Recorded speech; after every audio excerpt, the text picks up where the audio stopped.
Alors évidemment, dans le texte classique, il y a l'alexandrin. Ça nous donne des indices de comment les personnes parlent, de l'art de la parole, tout ça, le rythme, et on a aussi la ponctuation, qui est très importante pour apprendre à connaître non seulement les indices de quand faire la respiration, du rythme de la pièce, mais aussi du personnage.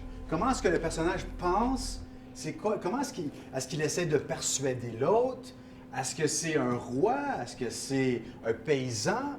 La ponctuation, bien souvent, peut nous donner des indices par rapport à ça.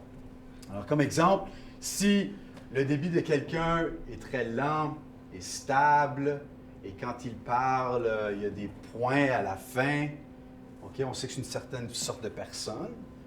Mais si je parle et puis il y a des questions à la fin de tout ce que je dis, et puis je parle vraiment vite ou il y a peu de ponctuation, je vais juste continuer à parler vite comme ça, ça nous donne un petit peu un indice de quelle sorte de personne.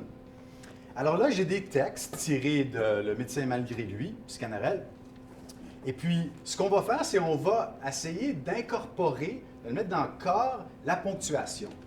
Fait que, premièrement, l'arrêt, on arrête pour un arrêt. Et quand on recommence une autre phrase, on se retourne 180 degrés et on commence de l'autre bord. OK? Deuxièmement, pour une virgule, on lève les talons. Mais l'argument, c'est le mouvement. On va de l'avant. Alors, quand je marche, je vais dire et je prends la respiration et je continue. Alors, on lève le talon pour les virgules. Pour les points-points et points-virgules, c'est un changement de direction. Alors, on continue à marcher, point-point, et je continue à parler ici. Alors, mais souvent, les points-points viennent dans la phrase où on est en train de parler et j'étais à l'école, mais l'école, ce jour-là, était fermée. Vous voyez, il y a comme un changement d'argument, il y a une différente direction. Pour les points d'exclamation, un saut. OK. Pour les points d'interrogation, on lève les bras vers le ciel. OK. Et pour les trois petits points, ça, j'ai ajouté ça parce qu'il y en a beaucoup dans la salle, je veux dire dans ce texte-là. Et on va faire un petit... OK. Point. Parce que quand on parlait, je disais ça. Alors, c'est comme un... Et on atterrit dans ce qu'on disait. OK? Alors, pour vous donner un petit exemple, je vais vous donner un exemple. J'espère que j'ai assez de place ici. Aristote, là-dessus, dit de fort belles choses. Ah! C'est un grand homme!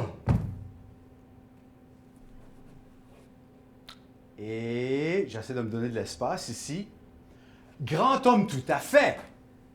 Un homme qui était plus grand que moi de tout cela. Point. Alors, vous voyez un petit peu le genre? OK. Je vais vous donner la même chose. Et puis, si on peut retirer les chaises un peu, on se donne la place. Et c'est ça.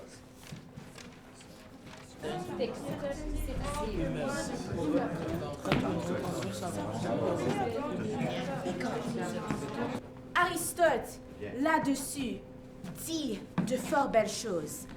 Ah! C'était un grand homme. Grand homme, tout à fait. Un homme qui était plus grand que moi de tout cela. Pour revenir donc à notre raisonnement, je tiens que cet empêchement de l'action de sa langue est causé par de certaines humeurs. OK, c'est beau. On va t'arrêter là. Parfait. Beau travail. Je vais vous inviter aussi de vraiment explorer la respiration. Alors, prenez votre temps.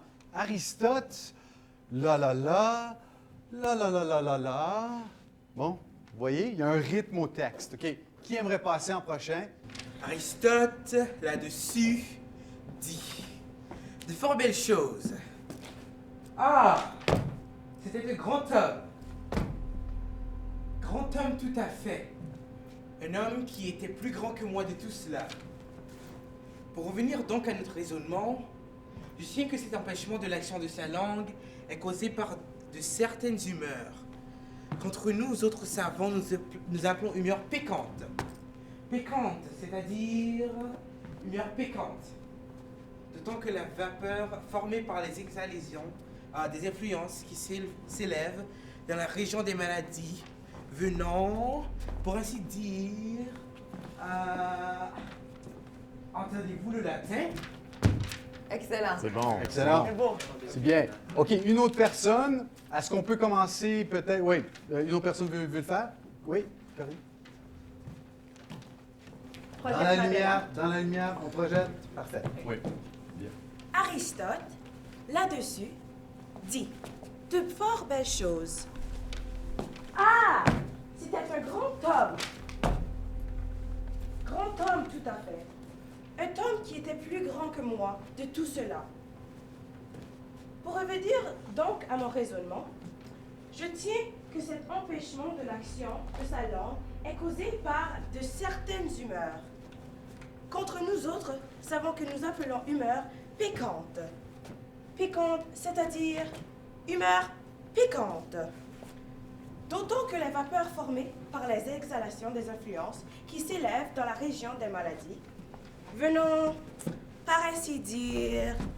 Ah! Entendez-vous le latin? Parfait.